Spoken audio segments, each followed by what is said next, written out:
Naaresto sa Biñan, Laguna ang itinuturong big boss umano ng Lucky South 99, ang Pogo Hub sa Porac, Pampanga. Bukod sa kanya, nasa kote rin ang 12 iba pang banyaga at 9 na Pinoy. Balita hatid ni Bam Alegre.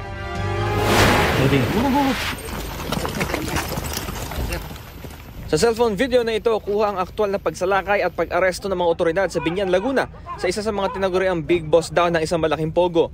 Siya si Liu Dong alias Boss Boga, Boss Apaw at Boss Bahaw, na leader umano ng kontrobersyal na Lucky South 99 na isang pogo hub sa Porac, Pampanga.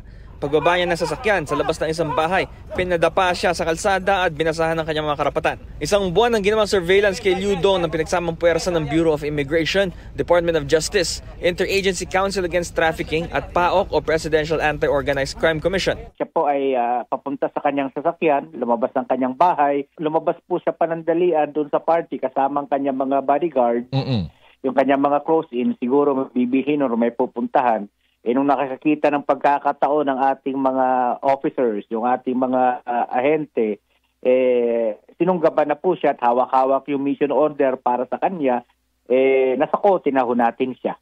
Kasamang naaresto ni Liu Dong ang 12 pang foreign nationals.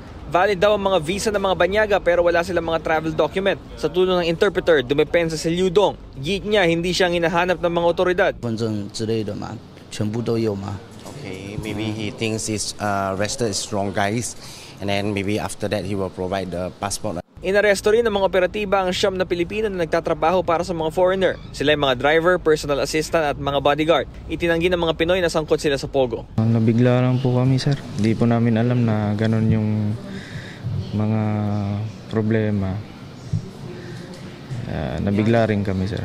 Hindi po namin nakikita yung mga nila, sir, gawaan nila, sir.